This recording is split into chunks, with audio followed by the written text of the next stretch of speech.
BRB UK. Worse teeth, better accents.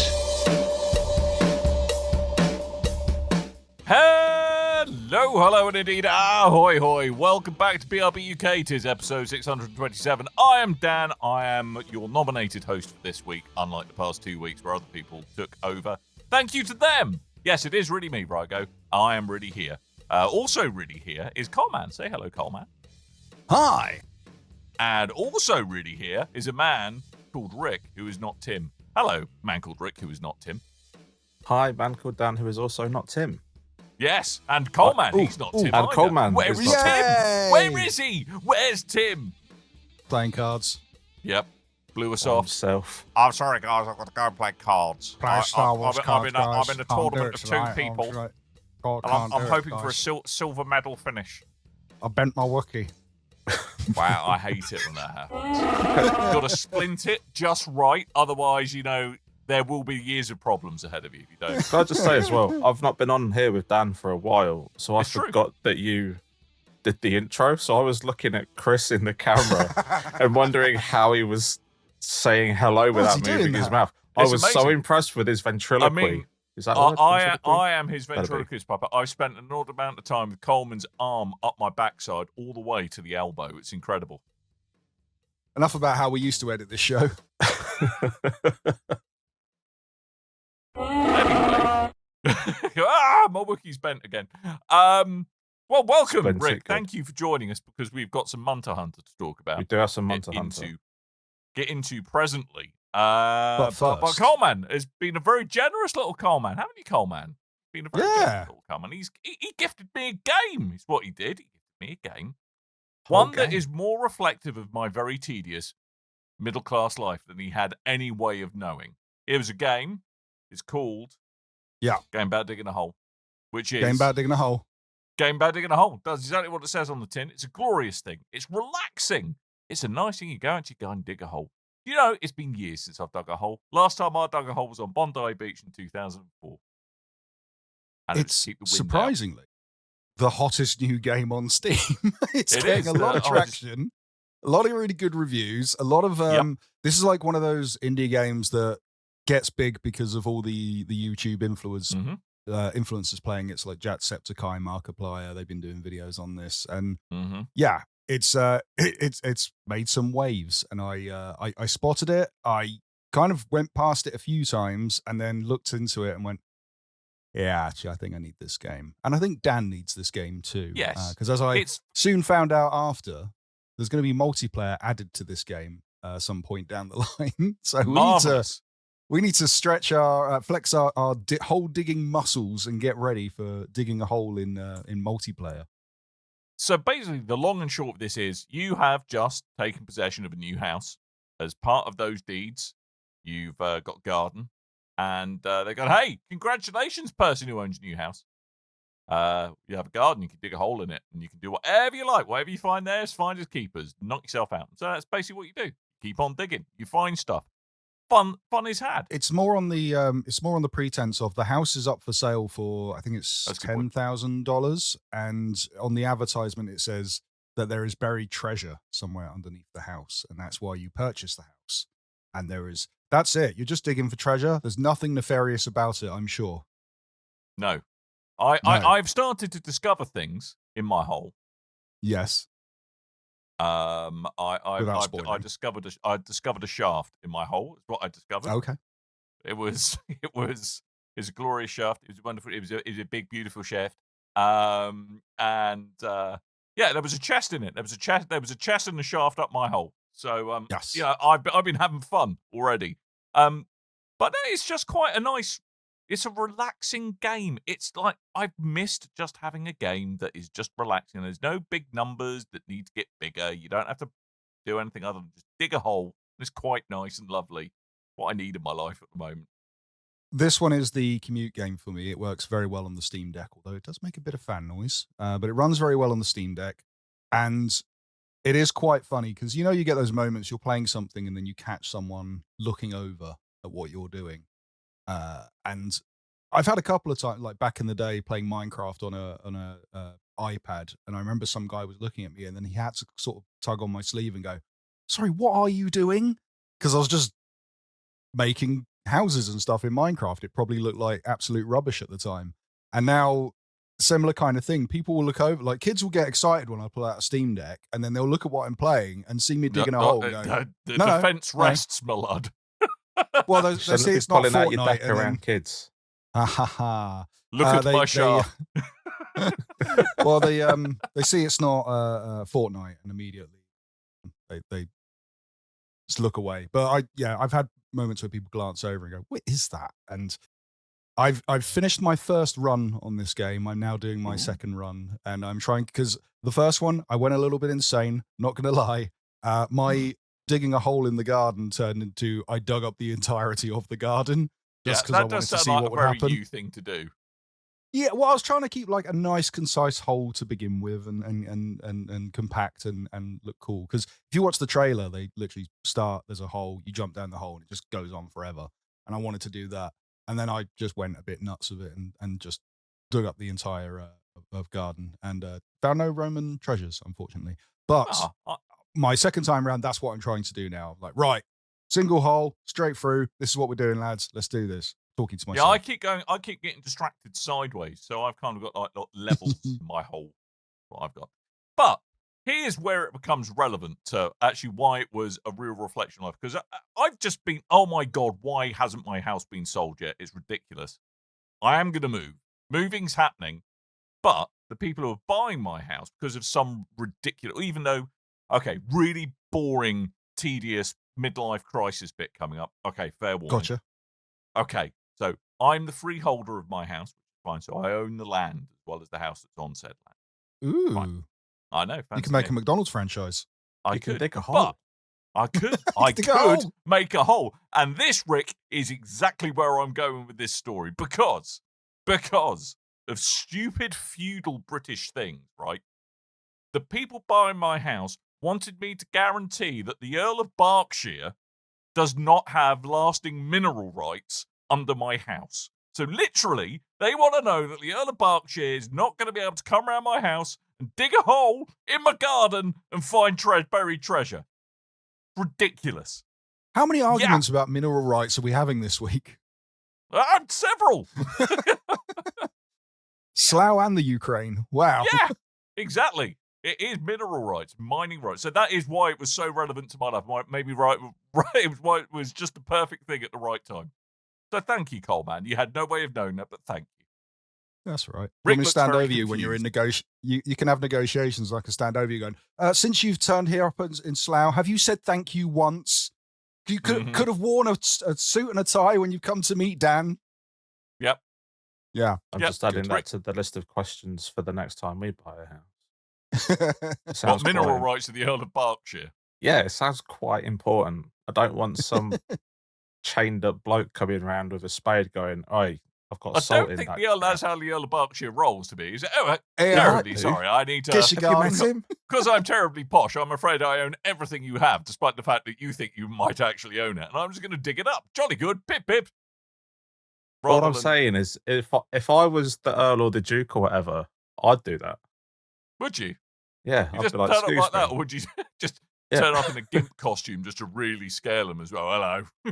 I'm dressed like Mr. T. Would you? Yeah. Nice. Nice. But, hello, I'm here to dig your hole. See if they let me in or not. I'm here to plunder your hole. I'm here for your minerals.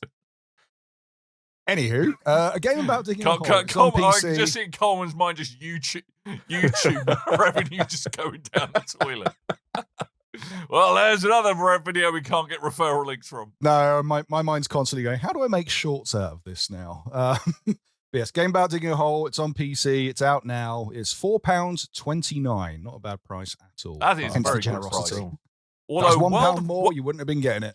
Word of warning, though, I don't think it's got Steam Cloud Save. So I was like, oh, do you know what? I'm going to sit in the posh seat and dig a hole on my desktop PC. Would have had to start a new hole, Coleman. How long does it take? Like to I dig did a this hole? morning. Well, it depends how big your hole is, Rick. You get to took the me like nub of 2 the days. question. I did see someone speed run it in 57 seconds this morning, but I don't think they're playing fair. There There wasn't any Got a hole Mad digging. Catz It was just. controller. Well, I think he dug like 3 bits so he could pull a single mineral out of the ground and give it to the Earl of Berkshire and sell that, and then got 2 lamps, put one on the floor, shook himself against it, and then phased through the floor, and then walked through nothingness until he found a point he could put a second lamp on, and then wiggled against that, and then phased through the wall, and then he was at the end. I was like, that's interesting way of doing that. That's how the other Berkshire gets into people's houses. What an interesting way does. to break the game. Stealing their minerals. Yeah, phasing through their wall with the help of a lamp. Anyway, that's a game about digging a hole. I recommend it. Certainly is. Yes. Let's talk about Monster Hunter Wilds. But Monster Hunter, let's do it. We bought an expert. Yes, Much like last week when we bought an expert for Like a Dragon, we've brought an expert for Monster Hunter Wilds. I like this idea. We should do this going forward. Monster Hunter, I mean, I think everyone knows what Monster Hunter is. Everyone knows there's a new game of it out, new version. There have been murmurings that it's not great on the PC in terms of it just runs like absolute poop. But people are loving it.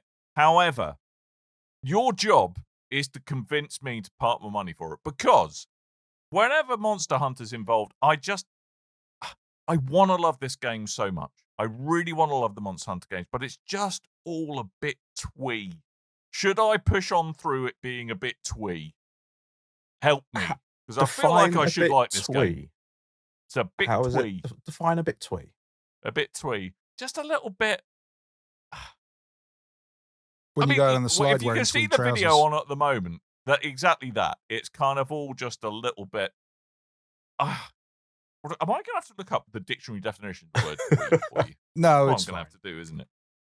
But you know what I mean? It's kind of excessively quaint. There we go. Excessively quaint. Wait. Well, you need this fictional mode that doesn't exist of skipping the story and going straight to playing with your mates.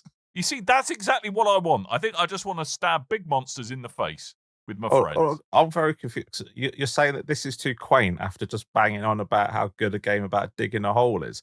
Nothing gets more quaint than digging up your garden. Digging a hole. That's not quaint. That's just digging a hole. It's that's manly. It's a quaint little game. This got spiders in it. Right. They'll get you. So does my garden. Yeah, but the spiders do ballet. Exactly. Twee doesn't mean quaint is old fashioned. Okay, digging a hole is not old fashioned. Earl of Berkshire, old people did it because he's an earl. Digging a hole it can be a new hole or it can be an old hole. Possibilities are literally as exciting as that. But what about twee? Twee, it's just a bit. It's a bit. I don't know. It's a bit. I find it a bit too saccharine sweet, a bit too cutesy, Monster Hunter, and it's find Japanese. It difficult. Just say it's Japanese, Dan. You're allowed. I don't want to be that guy, but yes, Japan. You're right. Yeah. Well, I'm not going to be able to talk you out of the story, but I also think that the story was too much. My main complaint with it is the fact that there's so much. Yes, Bit Twee. Like there's so much story. Like it's the most story-heavy Monster Hunter ever. I have a question. Go on. Why do you need a story when you're just hunting monsters? Hunt the monsters. Know. Ask Capcom. Because it's not about the monsters. It's about the friends we made along the way. I checked a video earlier to see how much cutscenes and talky bits and stuff there is in this one. 5.5 hours worth. Oh, Jesus. That's just the low rank. The bit that took me 18 hours, 5.5 of that was talking. Yeah, so that's not good, but a lot of people have been complaining about that apparently, which is good. You can skip a lot of it, but then, 1 minute you're in a desert, you skip a bunch, and then there's a big monkey throwing poo at you in a jungle. How did we get there? Stag Night is your answer there. That's what happens. Pretty good answer there. As far as everything else goes, though, I really like it. All the complaints that I had with the beta are pretty much gone, like performance and everything. I've got this on frame rate mode, locked at 60, and it runs fine. Like, it runs well enough. There is drops when a lot of stuff's happening at once, but it's to be expected. It's not bad. It looks a lot better than I was expecting it to be. You see all these reviews and stuff going, oh, it looks like crap if you play it on this, and the Digital Foundry breakdown was really quite harsh on it. But it looks better than the previous game on the PS4, which is good. And it runs fine. Combat, I think, is the best it's been in a long time. It's kind of... Did you play any of the previous ones, or did you just drop off? Yeah. We were world boys. Yeah. Right. I played Monster Hunter World, yeah. So the combat is a bit faster than World. So it's kind of a mix between Rise and World, only without all the arcadey stuff, and they've stripped a load of the super like big attacks and stuff back. But now there's a thing called focus attack, where you can hold down L2 and you get a target reticule, and then you can actually aim where you want to hit the monster. So when it's wounded, it flashes red, and you can actually aim and hit it and get more bits. Yeah, it's really good. I've developed a new way of holding my controller to do it though. I'll show you, because you've got to hold L2, but you control the thing with the right stick, but you attack with the face buttons. So I have to hold down L2, move my thumb across to the right stick so I can aim and attack at the same time. So it's got that classic Monster Hunter. If you played the original where you needed to do the claw hand to control the camera and move your character, it's got that classic Monster Hunter feel to it, where you've got to twist your fingers into a way they're not supposed to be twisted in order to play the game properly. Probably not doing a good job convincing you to buy it. I was going to say, I have a question, and this is a good thing. Why exactly? It's not. Just laughing. But it's I really like that focus mode, because when if you're playing with a team and someone's got big stabby knife and I've got small little stabby knife, someone sort of attacks and hits the monster in the neck and makes like a wound in the neck, and then you focus at the wound and stab it, and then the monster kind of picks you up and you're hanging off it, and then you get to slice it down and get extra resources for doing that. That's really satisfying and fun. Yeah, but that's why it's frustrating, because the world design is fantastic. It's not... Everyone's like, oh, it's an open world. It's an open... it's ish. Open zone. Yeah, it's as open as Final Fantasy VII Rebirth is open. It's got big open biomes connected by really long corridors that are just there. They hide the loading screens with like paths. So you go from the desert to the jungle, but then you've got a couple of minutes as your characters are walking through a valley. The Crystal Maze is what you're saying. Pretty much. And that works for 3 biomes, I think. You can go from the desert to the jungle to the oil basin. But then when you try and go from the 3rd place to the ice caves, you get to the end and it's like, press X to progress. So it's not completely seamless. Once you get into that area, the next 3 are kind of connected as well. But it does need a bit of time to load everything else in. But I wish there was more variety in the biomes though, because like desert's great, jungle's great, but oil basin's kind of just a cave. The one after it, bit of a cold cave. The one after it, well, it's a cave covered in white stuff. And I got really... I was just playing it going, I can never remember where I am, because once you do just get to the multiplayer stuff where you can just throw it down a quest, your mates pick it up, and then you all jump in. I'm like, well, where... I can't really remember which one we're in, because they kind of start to look samey. And I was taking notes, and I was going to go on like a big thing about how crap it is. And I was like, I'm actually going to see how connected and how open it is before I say it's not open world. And some of the scenery that you see when you're actually going place to place on foot, and it's not broken up with like vapid conversation and just all the crap that they put there in between. Twee. Yeah, The amount of work and effort that's gone into the scenery that you just skip past is absolutely crazy. Because one of the areas I'm walking, I'm like, what is this place? Walked up and I went, oh, it's ruins. It's not a cave. But when you're in it, it just looks like a cave. But outside, when you're approaching it, there's all these like broken derelict buildings, and it looks like something from Dark Souls, but like carved into a cliff face. It's absolutely I fantastic. would put it to you, Rick. Go on. Is a room not just a gussied up cave? Where you're sat No, at the moment. 'cause It's a my- glorified cave. The man cave, yeah. There we Sure. I was go, going to say see, it's it's a got no cave. treasures in it, but it's got quite a few treasures in it. Could be a cave, Could be a cave. and it's covered in white stuff. I shouldn't say that. Yeah, see? But You're literally you're living the dream, mate. I'm living the dream. Yeah, but I live this. I live in a cave like a little troll. I don't, Basically, the I reason don't you want don't to play like a Monster game. Hunter, that why you're down on Monster Hunter is because you want an escape from reality, which is living in a white cave. I'm not down on Monster. I love it. It's my favorite game this year. It's like I said, all the complaints that I had with it are gone, apart from the fact that a lot of it takes place in caves, and there's a lot of story that shouldn't be there, and getting online can be a pain in the arse. So one of the things that I kind of read that they were trying to do with this one is just kind of, I mean, simplifies perhaps the wrong word, but just kind of makes some of the mechanics a little bit more approachable. Have they managed to do that, or is it still, you've got to have basically just be constantly Googling what the heck you should be doing with this particular brand of Monster Hunter?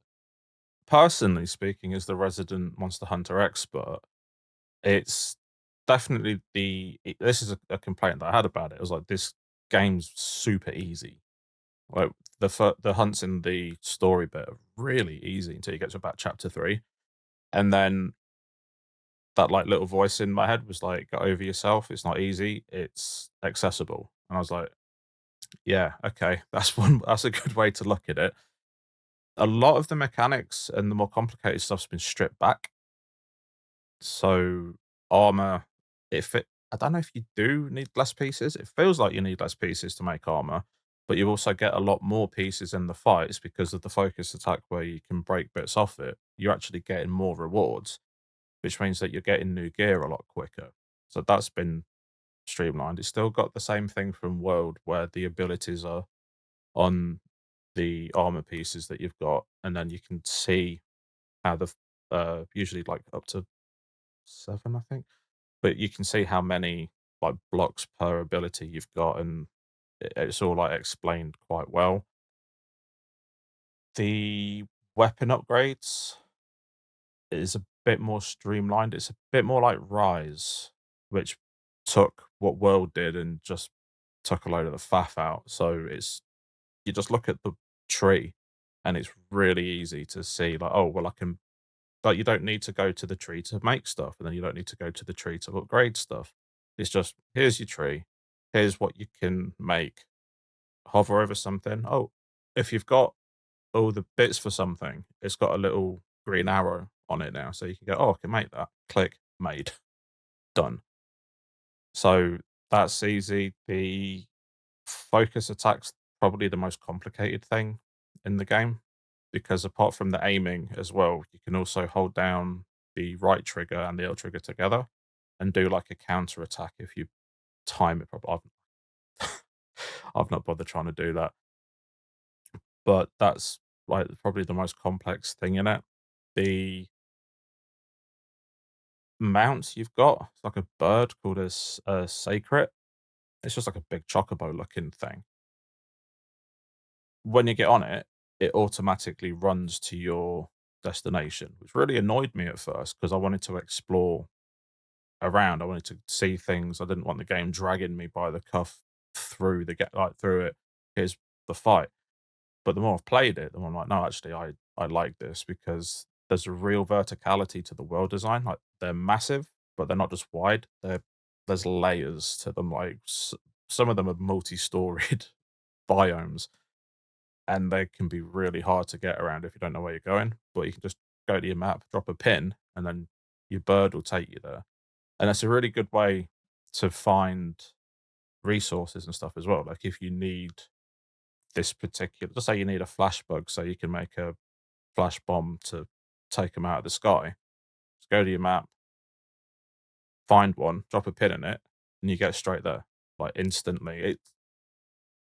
And resources like that, it feels like there's less of them than in World, where stuff just built up, and before you know it, your box is full of stuff and you're just invincible. This has kind of brought it down quite a bit. So, well, I found flash bombs, another example. Well, the same example, but I found myself running out of flash bombs a lot because the instead of just getting it off a farm and going, oh, I can get all these, I'm using the 3, which you can only take 3 in with you. And then I'm like, oh, well, now what do I do? I can't just spam this. I actually have to go and find something and I have to make them on the field again.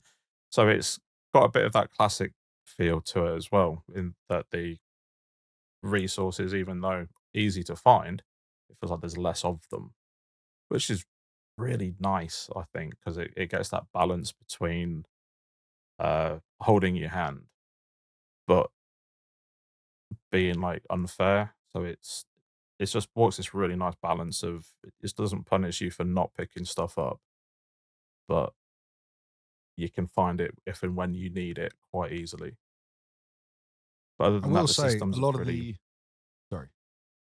No, because other than that, the systems are pretty easy to get behind. I think it's definitely the least complicated out of World and World Rise in this. I think this is the most accessible. But it's I only will I say mean, a lot of the complaints that I've heard of people going, Wilds is too easy compared to World. Like, yeah, but when World came out, people were complaining that World was too easy compared to the DS But games. I think there's a difference, though, between something being easy and something just being inaccessible. I mean, Rick, you said, like, I remember the good old days where I had to chop off half of my hand and then transplant it somewhere else just so I could keep one button pressed down while having a cool hand for the other one. So basically, I unless you remember are when in whetstones discomfort, were a limited causing resource. yourself pain, it's somehow easy. I mean, it's a slightly strange, self-flagellatory, it's got to be difficult or I'm not having fun, is a little bit weird. It's not difficult, it's like making it actually accessible, I would argue. Well, this is the thing as well, and to Chris's point about other people saying, "Oh, this like Rise was easy compared to World, World was easy compared to Generations, Generations was easy compared to 4." If you're playing all these games, of course the next one's going to be easy because you've got the mechanics down. You know how to use your weapon. You know how to fight the monster. You know how. It's not like you're going into it for the first time. The only one that I will say is actually like, oof, is last year I was playing through the original Monster Hunter on the PS2. That's tough. Like, if I don't think you can complain about the difficulty of the game until you finish that one, and then after that, everything will be easy because oh my god. But I think a lot of it does come down to experience. Like I play these games a lot, so when the new ones come out, yeah, they're dropping difficulty because they want more people to play it. Like I think within the first 3 days, it sold 8 million copies worldwide. It's the biggest. I think it's their fastest selling game, like for Capcom. It's crazy how well it's doing, and more people are playing it now, which means that it's not just this niche game that a bunch of like sweaty neckbeards, including myself in that, are like playing huddled around on the 3DS. Like, oh, we're gonna get this thing. It's more out there now. More people are interested in it, and if you sort of like cap a difficulty for like, oh, we're only making this for people that have been playing this game for the last 20 years, you're cutting off a revenue stream. You're isolating new fans. Well, you're alienating possible new fans, and you create an experience that's just going to be full of end game players. And you played Destiny. You know I have heard of Destiny. yeah, but a lot of end game big games like that, the end game players, good lord, like, Yeah. like you do not just want a game that's populated purely with people who have been playing this game from start to No. finish. It is miserable. It's a miserable experience. So again, this is what I've said. I had to check myself on the difficulty thing. It's like, no, it's not easy. I've been playing these games for 15 odd years. It's just accessible now. They're trying to get new people in. The challenge is still there. I'm Hunt 80. I'm rank 80 now. Hunter rank 80. I got 2 today. And huh? I can't hear you. Don't You're know my why I'm hero. whispering. I'm your You're my hero, baby. For being that level, you're my hero. But yeah, It's my I hit hero. rank 80 today. and the stuff that I'm fighting. Shut up. And the stuff that I'm fighting is like, all right, I got one hit by something yesterday. Everything else is 2 hits and you're done. Like the challenge is there. Just play to get there. And for the people who are like, oh, this isn't really for me, they're rolling credits, trying the harder stuff and going, you know what? But I've rolled credits, I'm fine. I played a full game and got a good experience out of it. I'm glad I'm And what are a hero. your thoughts on it, Coleman, since you've also played it? I'm nowhere near as far enough into the game like Rick is, but I'm still deep in the story, but I am enjoying my time, and I can see why. I mean, yes, there's more story than we're used to in Monster Hunter games. There is simplified aspects of the game, but that is all in the sake of bringing in newer players, I think is the idea. Trying to make it look like you could do a bigger single player experience. And to be fair, I have done this mostly single player so far, just partnering up with randos when I really need to, or if I'm in a bit of a rush to finish off a boss. But yeah, I'm really enjoying it. I like I was also worried about the performance because when doing the beta, it did play like hot ass, and not in the fun way. And when the reviews were all coming out, even though they were all PC reviews from the ones I checked out, so when they were going, hey, this runs terribly, and when the game boots up, it asks you to run it with AI upscaling, and then you say no, and it's like, are you really sure you don't want to run it with AI upscaling? To be fair, that's most And then PC Clippy games pops at the up. moment. Yeah. That is most PC games. Yeah, it's pretty bad. Everything looks blurry now. But when I popped in the PS5 version, I was expecting it to be a real big problem, but the optimization on console seems to be a lot better than on PC at the moment. And I did the same as Rick. I optimized frame rate. I also added they have a default kind of, hey, if you get travel sick, hit these options, and it takes off motion blur, and it makes everything sharper, and like it does it how I like the game, regardless of the travel sickness or not. So I went in for that, and it looks a lot sharper than I realized it was going to. So I've been really happy with that experience, and I'm having a lot of fun with it. I enjoy hacking up monsters and taking all their GUI innards and creating fashionable costumes out of them. Lovely, as that's the dream after all, isn't it? Plus, there's a Making up hybrid hippo fancy monkey that poops and burps and farts at you. That's cool. Right. What's not to love? Well, that And, for a start. You know, and cat.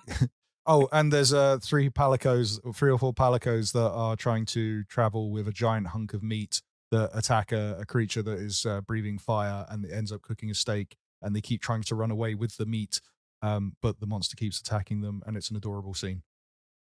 To the point where one of the NPCs goes, why don't they just put down the meat? They keep trying to run away with the meat. It's great. Monster Hunter Wilds, I give it a recommend. That's on PC. Yes, PC, PlayStation 5, Xbox Series X and S. I'd imagine don't play it on the S. That's out now, and it's $59.99 to $64.99 for the base game. I might wait for it to come down in price a little bit. Yeah, I think, did we both do game collection, Rick? No, I did Smith. Okay, I did game collection. I think mine was, I know it was cheaper would have been than that. 55. I think it was, yeah, I think 55 or 54. Yeah, mine like was that. 55. Plus I had credit, so yeah, it all works out. Ooh, you so fancy. I know, I am. Yeah, recommended. Not even denying it. On to the news. I think we should get on to the news. Let's do the Oh. news. Okay. So we did have some information late last year, and then again early in February, where Sony were saying that they were going to make some layoffs. Around about 900 members of staff would be targeted. And we're seeing the first round of that, where they have laid off staff at the first party Visual Arts and the PlayStation Studios Malaysia, which are the support studios. We don't know how many people have been affected, but apparently the last day is March 7th. And, wow, they're not hanging about. No, and cuts are said to be widespread, including in developers. apparently Ben Studios, they've been hit by it, and it just keeps on going. So the games industry, not a big fan of it at the moment. They keep making blurry games and they keep getting rid of people. There's going to be no one left to make the games at this point. Well, that's it. I seem to be, well, that's what the AI is for. Make things that already exist and sell them back to you. I seem to be spending more money on games, but getting worse games. I don't know what's happening. And people are losing their jobs because there's not enough games getting sold. I don't know. Getting old. It's like, God damn it, games, not proper games. Back in my day, games were games. It's just AI slop that I'm getting now. It's it is part of the problem, though. It is part of it, but it is just such a shame to see. It's such. By the sounds of it, it's like quite senior, quite talented people just being let go indiscriminately, rather than kind of them, the higher ups thinking, well, how could this person still continue to contribute to what we're doing, which is a real shame. But that's big business for you. That's big business. It is. But do you want some good news? Okay, can I just say, with this is brilliant because this reminds me of my childhood. But I had no idea that Acclaim, who were coming back, by the way, was spelt with 2 C's. I always thought it was 2 K's. Acclaim Entertainment. Always genuinely thought it was 2 K's. Acclaim Entertainment is back. They are now a large publisher for indie games, which I like the idea of. Pivot, get away from the licenses and into some cool stuff. Which is great because there are a lot of people that have split from large studios, have been made redundant, are forming smaller studios, going to more indie projects. So it's good to have a bigger publisher behind them. You may remember Acclaim for such favorites as Mortal Kombat, NBA Jam, and Turok. Turok! I am Turok! I remember it as well. Sorry? He's a Monster Hunter as well. Well, Dinosaur Hunter. I remember it for the WWF Warzone, WWF Attitude, and I think they did TNA Impact as well. And 2 of those games contained one wrestler called Jeff Jarrett. I don't know if you're aware of who that wrestler was back in still is actually. He's signed to AEW. He's also behind the new Acclaim Entertainment. Why? I don't know. Why? I mean, listen up, slapnuts. We're going to put out Turok. God damn it. None of this Turok 3. That's when it fell down. Yes, I'm very excited about this. He can go out there and smash people with guitars and do what WWE Hall of Famers do. But yeah, he's an advisor. I think publicly that's just one like of them. One very big one. Behind closed doors, all bets are off. But yes, Jeff Jarrett, he's one of the consultants, advisors for Acclaim Entertainment, which with help like that, they can't go wrong, can they? I mean, there's something so Jeff Jarrett, like WWF, WCW, went off and formed TNA Wrestling. He's now signed to AEW Wrestling. At one point, he split from TNA Wrestling when that had been kind of taken over and created Global Force Entertainment or Global Force Wrestling. And that name he then used to create a gold pyramid scheme where he would take people's gold and not give them the right value of money back. And he's like part wrestler, part dragon, hoarding gold. And now he's in charge of games, which I don't know how I feel about this. Yeah. Lovely. Like been having a bit of a inept resurgence. Bobby Kotick by the sound of it. He stole Kurt Angle's wife in real life and in wrestling. What Bobby Kotick? Yeah, him too. It's the shirts. She loved Karen Angle loved the shirts. Now Karen Jarrett. So yes, Acclaim Entertainment. Woohoo! What could possibly go wrong? I found an interesting Kurt Angle fact. Go on. All right. Okay, that's big talk. Saying interesting, but let's see where it goes. John Bernthal's uncle. I did not know that. Yeah, through marriage. Kurt Angle and the Punisher. Yeah, through marriage. Wow. But that's still pretty cool. Less fun. Yeah. That's my Kurt Angle fact. Carry on. Very good. This week on Kurt Angle fact. Next time I come back, I'll bring another Kurt Angle fact with me. I literally can't wait. It's going to be a good one. I'm going to be right here on fact. the edge of my seat until that time, Rick. Fun fact, Mark Strong is my dad. Okay, moving on. So, I can see it. City. That's what I try. Sinking City 2, that went quiet. They announced this, I want to say a year ago, follow-up to the Sinking City, and then all went quiet, but it's resurfaced just today as we record it. That's what you did there. Mhm. Because it's sunk, and it's got to resurface to be Sinking City 2, hasn't it? What you Exactly. did. Very good, but Coleman. it's turned up with a brand new trailer and a deep dive into the campaign. And I say campaign because it's gone live on Kickstarter. They're looking for $105,000 US dollars. They have already surpassed it. Woohoo! Are they They have, big stretch City, goals the they're one still that trying to hit? started off as a Skyrim mod? No, It was that's something else. that is something similar. Also Yeah. called something City. I know what Hmm. you're thinking of. Yeah. it started off as a no, this Skyrim one mod, was- This one was the Lovecraft game. Very Lovecraftian. I think the- we the gave away 20s? copies of it. I think we gave away copies of it one extra live stream. That's as much as I remember about the first game. I've just remembered I own it. Oh, there you go. I don't know why. Probably from Tim.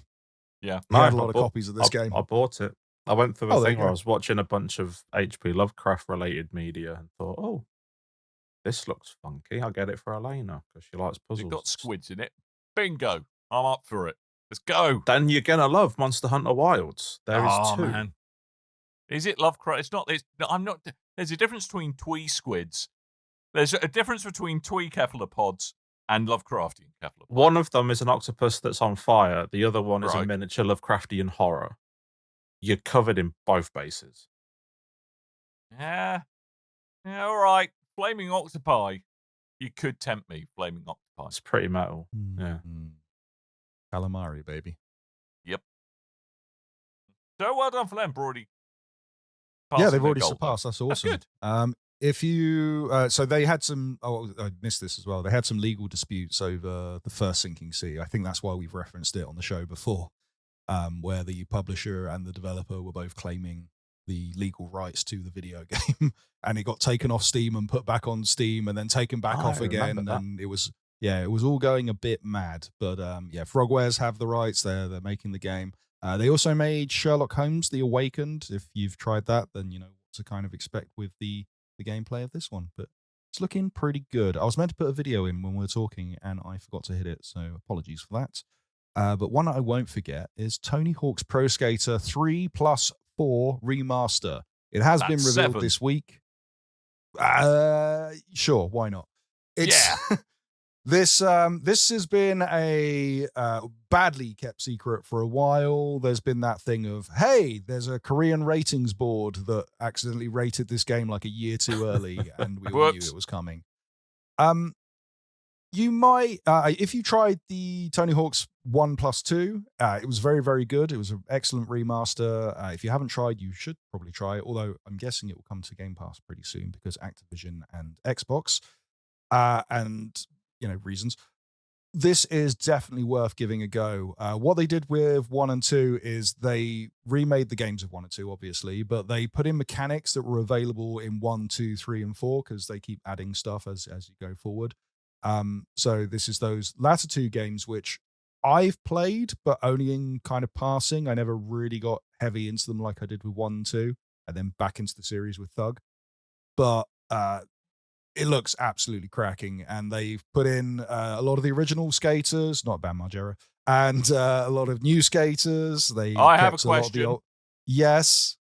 Have I been having a cheese dream, or is Doom Guy one of the skaters? He's In one of the the skaters. on the Super edition, yeah. If you get the incredible. deluxe edition of the game, so we'll get into the editions. So there's going to be 3 versions of the game. There's a standard for $39.99. Right. There is a deluxe for $59.99, which comes Right. with Doomslayer, extra skins, extra tracks, and other things. And then a collector's edition for £119.99, which has all the previous stuff and an exclusive Birdhouse skateboard deck, Wow. which kind of makes sense for the price. That's actually a pretty decent price for a professional skateboarder deck. So, Yeah. but yes, this is out on July 8th. There is a playable demo available now if you pre-order the game, the Super Duper Deluxe editions. And it's going to be launched day one on Xbox Game Pass. And as they've been doing with Game Pass, they do that thing of you can still play on Game Pass, but if you want to play the earlier version and get all the Super Editions, we'll sell you that separately, which I guess you can do that. I wouldn't bother doing that, but hey. It's launching on Game Pass. Give it a go. It's great. Great. I feel my question that I was going to ask today has already been answered, which is, are they now going to do Tony Hawk's Underground 1 and 2 remaster? But as they've not included Bam Margera in the game that he was previously in, and one of those games heavily features Bam Margera, probably not. However, his brother's in the game via the soundtrack because they kept on CKY. So there you go. Fun times. Awesome. So more Tony Hawk. More Tony Hawk. I like this. Yet one. again, we went his so pension disastrous. is not in peril once again. Bless him. Well, we went so disastrous with Tony Hawk 5, if you remember that launch on PS4. And now, they sent out a disc with a gigabyte of game on it, and then the rest you had to digitally install. And we've now gone to just take the old games, make them much more better, and people will love them. And it's worked so well. I don't think Especially I played 4. I'm trying to remember if I played. I've definitely played 3. I think I played 3. 3. I think I played 3 a lot on the PS1 and then a little bit on the PS2. Yeah, because that was the first cross-gen one, wasn't it? I think. Oh no, Yeah, I have done 4. I played it on GameCube. Right. I've only played the PS1 version of 3. I played a lot of that, and then I forgot there was a 4. I thought it went straight to Thug after that, but apparently I was wrong. So that was a nice surprise. Yeah. You into Tony Hawk's, Dan? I think it kind of passed me by at the time, but I spent a bit of time. I think it would have been because when did the first Tony Hawk's come out? Was it like early noughties? I want to say 98, 99. 98. So I've got vague memories of playing a bit of it in student digs back in the day. It seemed quite a cool game where you can just enjoy doing dumb crap in a big park without risk of breaking your face off. Because I couldn't skateboard very well. So yeah, it seemed a perfectly pleasant way to pass the time.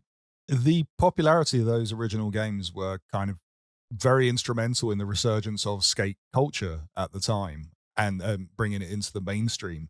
Whereas now it's the skate culture, through the younger skaters being in the Olympics and being heavy on influencer culture and YouTube that have rejuvenated the popularity of the Tony Hawk's Pro Skater franchise, which I find absolutely insane. But it's great. It's all coming back around. As old guys have been asking for those games to be remastered for quite some time. Well, we did have Tony Hawk's. I think it was called Tony Hawk's HD on Xbox Arcade, and I was so excited, and I downloaded it. I was like, "Wow, these physics are way off." And I thought it was. At first, I was like, it must be me. I'm old and I can't play these games anymore, said a man in his mid-20s. I was like, I don't know why, but I can't play these games anymore. And then I looked up online. I was like, oh no, it's not me. It is the game is broken. So I'm so glad these are more to the point this time round. I think they should remake Tony Hawk's Ride and re-release that skateboard peripheral. That's what the deck is. They're just spare rides they've got. Yeah. Just drilled some holes in them. It's like, we've got a cave full of them. Just take it, please. There was a point you could go into. That was just before the dirge of plastic instruments clogging up every CEX and game returns policy. I remember there was a period where you could just go in and get, if I wanted, I could spend 20 quid on ride skateboards and have one for each appendage. I nearly bought one to make a video but make my brother play it because my brother's a skater. So I thought it would have been fun to actually have a skater who doesn't play games trying to use they're expensive. Yeah, and Dan's a big lad, he'd break it. Other Dan. Right. Other Dan. Brother Dan. Brother Dan. Brother Dan. Brother Dan, not T'other Dan. T'other Dan. Dan. Right. That's all the news we let's got. wrap this sucker up, I think. Okey-doke. All right. But before you wrap stuff up, what you got to do is go onto a website called tpublic.com. Go /store/BRB and select things with my face on it that you want them to wrap up and put in the post to you. That's right. Buy things with my face on it. Things with my face are the best things. And you should go to tpublic.com/stores/BRB. Yeah. Go there. Go buy things. Things with my face on it. We do like the ones with your face on it. I like do the I. Tabletop Tuesday t-shirt with the big kaiju on it. I'm a big fan of that one. It's good t-shirt, that. And yeah, we've got to we've got to make a mock-up of the Dan's face on a cushion for reasons. Just, you know. I so see inclined where to you're want one of going those. with that. In case you want one of those. You're better than that. You are better than that, Coleman. Come on. No, Dan. Don't lie. No, you're not. You're right. Is he?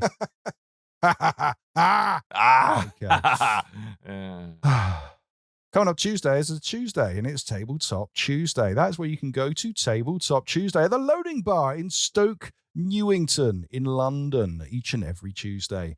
It's a gathering. It's a gathering that's in Tabletop Tuesday in the Loading Bar in Stoke, Newington. How many times can I say the same thing over and over again while I'm just kind of trying to find out what the game was again? This week's featured game is called Wyrmspan. I think that's right. Wyrmspan? Wyrmspan. Yes, that is the featured game. If you go on the night, you can play any game you want, but if you play the featured game, Wyrmspan, then you get entered into a raffle, and at the end of the night, name is drawn. You could be taking a copy of that home with you. Isn't that cool? Sweet Jesus. Not bad for a tabletop night where you don't have to pay for entry. You just turn up, Amazing.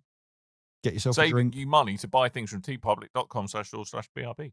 That's it. If you don't want an alcoholic drink, if you're not really fancying a drink, ask for a cup of hot water, get a packet of crisps, make yourself a little stew. Yum. Play some games. I never knew you went to I think prison. a little bit of sick came up there. Tabletop Tuesday at the Loading Bar in Stoke, Newington. Go to bigredbarrel.com for more information, or meetup.com and search for Tabletop Tuesday. You're thinking about those moist crisps again, aren't you? Ooh, I can slurp me some moist crisps. Moist crisps.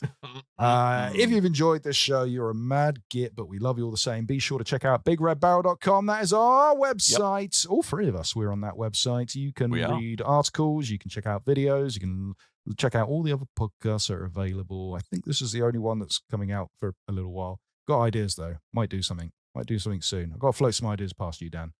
Okay. Yes, and also while you're there, you can check us out on various different social medias. They are all available. Links are on the front page of bigredbarrel.com, along with our Discord link. You can go to Discord, which Dan is going to try and read out in a human language, such as discord.com/invite/mintuhafwa. And once more. That's discord.com/invite/mintuhafwa. Go on, do it again. Discord.com/invite/mintuhafwa. More! Go there and ask us questions like these people have, although the first one is kind of failing straight away. They say, I have a question. Rue says, not a question, failed. More of a note, thanks. In a previous episode, I think Tim mentioned Little Kitty Big City. I downloaded it and thoroughly enjoyed playing it. My friend visited me, who is not a gamer, and enjoyed playing my copy so much that she, I can't see now because Dan's blocked the text by clicking on so, promptly got her partner to download it on his Switch. There you go. Recommendation. Oh, you're welcome. I like that Tim got a thank you for his recommendation when he's not here, and he will never hear this. So, he will because he listens back, doesn't he? See what we're saying about him. Only to hear himself, I think, and have Watch a conversation out, Tim. with himself. They're putting down a limited edition Imperial card. The Royal Guard's going to take you away, and you've lost. Oh no, good Tim! News is finishing second out of 2 is a podium finish. Still, Tim. Well done. To Han Solo. McClunky. Other Star Wars things. And The next one, at Joke Sound, or as we like to call him, it's Ed. He says, what's a twist in a game you saw coming from a mile away? The Last of Us. There was more than The Last of Us. Well, yes. I have to think about this. I mean, I've got lots of stupid plot twists. Go for it. Like, I'm just going to say, ending of Mass Effect 3, that's a dumbass plot twist, that. What happens then? I've Didn't never see it heard this coming. argument. Oh, come on. Star Child nonsense. I've Don't never get me actually played it. started. Do you Don't know get me what? I started. remember the whole controversy, people screaming and shouting about that ending. And at the time, I hadn't played Mass Effect 1. So I was just going, I don't know what you're talking about. They go, colours! 3 colours! Okay, cool. Star Child! I don't know what you mean. Mm-hmm. Sounds annoying. Ooh. Yeah. I don't know. It's just, I think there's... Because I probably... I need to have to think about this one. Oh, you got one. Caught me off guard. Rick, you say some things. I can't think of one. I've been looking at my shelves going, that one, no, that one. I think if like the plot twist's rubbish, I just sort of go, oh, and forget about it. But I honestly can't think of one that I saw coming a mile away. All right. What about one you Yeah. didn't see coming? What's one that shook you to your very core? Spoiler alert, by the way. Oh, I thought you had one. Oh, I thought Rick had one. Master Miller being Liquid Snake. Yeah, there we go. Oh, in no, Metal Gear I saw Solid. that coming. Really? Well, why didn't you say it then, Chris? Liar. I said, wow, I really like Liquid Snake's sunglasses. Ah, I don't remember.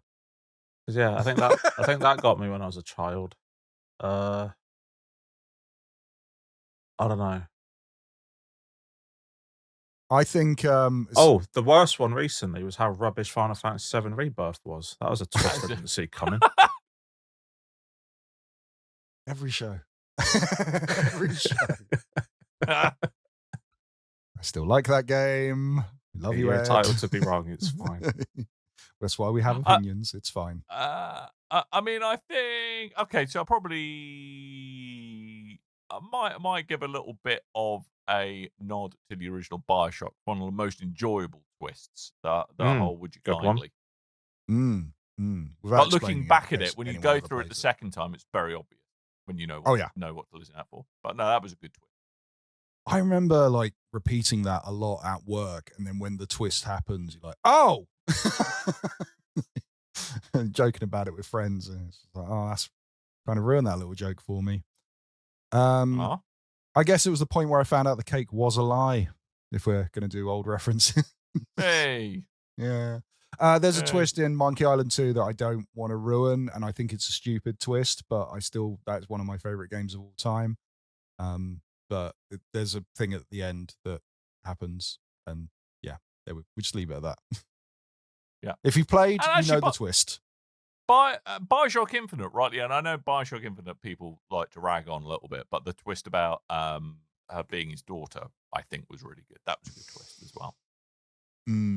I enjoyed that.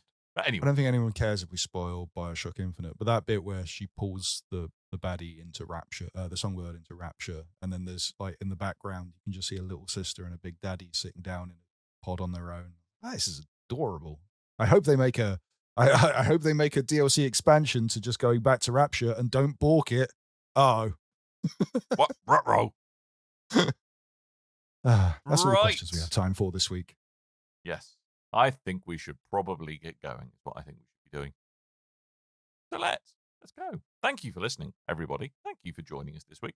And Rick, thank you for coming along and filling in the very obvious Tim-sized hole that we had in the lineup, and for talking about Munter Hunter. Thank you, sir. Really appreciate it.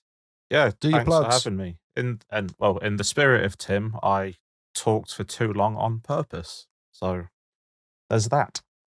Tim doesn't have that level of insight, by the way. If you enjoy my voice and vapid ramblings, you can find me on YouTube at The Game Cupboard, where I've just crossed 4,000 subscribers, so that put a smile on my Hey, face. congrats, buddy. And also made me Woo! go, I should probably put a video out. It has been about 8 months.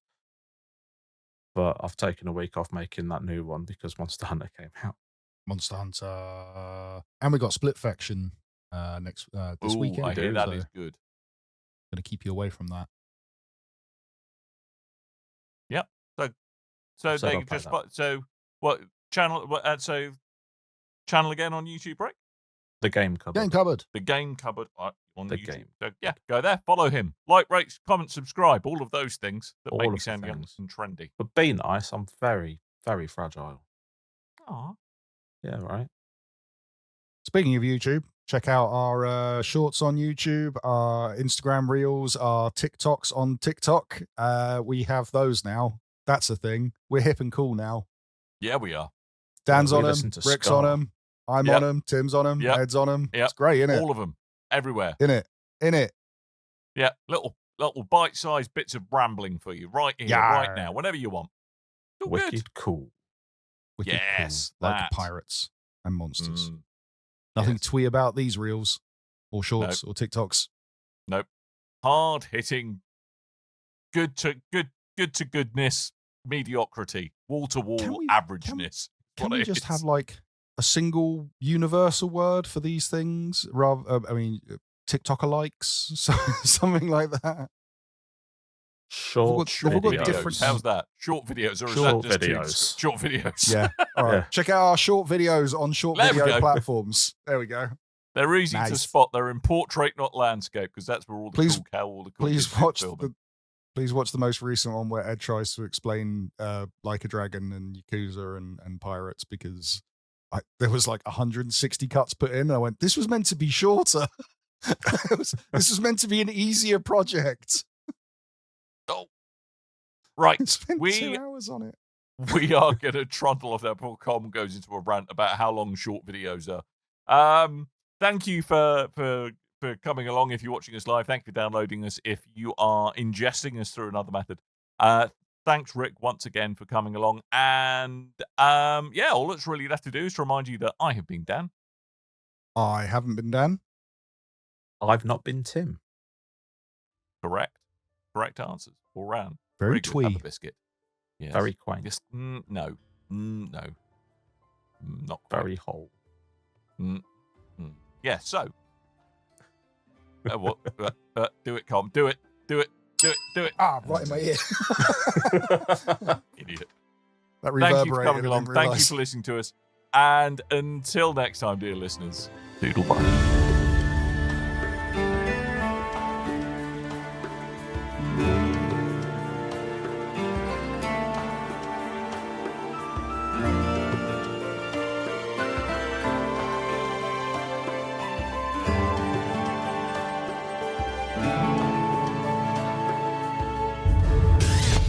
You and your ears are quite welcome for the podcasting goodness that you just heard. Why not roll on over to BigRedBarrel.com for more podcasts, news, reviews, and videos from the biggest, reddest site on the internet, BigRedBarrel.com. Chris, are you back? Are you? He's sort Yarr! Pirate Are Chris you has ready, taken over. kids? He's been boarded. Arr! Avast, ye lang lovers! It's time for me